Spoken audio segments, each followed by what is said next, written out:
வாழப்பாடி அருகே உள்ள பேளூரில் குடும்ப தகராறு காரணமாக இருவரும் ஆற்றில் குதித்துள்ளனர். கணவன் உயிருடன் மீட்பு, மனைவி தேடும் பணியில் தீயணைப்புத் துறையினர். சேலம் மாவட்டம் வாழப்பாடி அருகே உள்ள பேளூரில் தோன்றீஸ்வரர் கோவில் பின்புறம் உள்ள பகுதியில் குடியிருந்து வரும் கந்தன் மகன் ராமு, வயது 27. இவரின் மனைவி சஞ்சா, வயது 19. இவர் 6 மாத கர்ப்பிணியாக உள்ளதாக கூறுகின்றனர். இந்நிலையில் நேற்று இரவு ராமு குடித்துவிட்டு வந்ததால் சஞ்சா அவரிடம் ஏன் குடித்துவிட்டு வந்தா என்று கேட்டுள்ளார். இதனால் இருவருக்கும் வாய் தகராறு ஏற்பட்டதில் இவர்கள் வீட்டின் பின்புறம் ஓடும் வசிஷ்ட நதியில் ராமு குதித்துள்ளார். ராமு குதித்த அதிர்ச்சியில் சஞ்சாவும் குதித்துள்ளார்.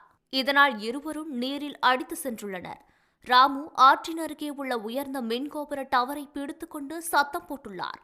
சத்தம் கேட்டு அங்கு திரண்டு வந்த பொதுமக்கள் ராமுவை கயிறு கட்டி காப்பாற்றியுள்ளனர். இதுகுறித்து வாழப்பாடி போலீசாருக்கும் தீயணைப்பு துறையினருக்கும் தகவல் அளித்துள்ளனர். சஞ்சா ஆற்று வெள்ளத்தில் அடித்து சென்றுள்ளார். அவரை தேடும் பணியில் தீவிரமாக தீயணைப்பு துறையினர் ஈடுபட்டு வருகின்றனர். குடும்ப தகராறில் கணவன் மனைவி ஆற்றில் குதித்ததால் அப்பகுதியில் பெரும் பரபரப்பு ஏற்பட்டுள்ளது.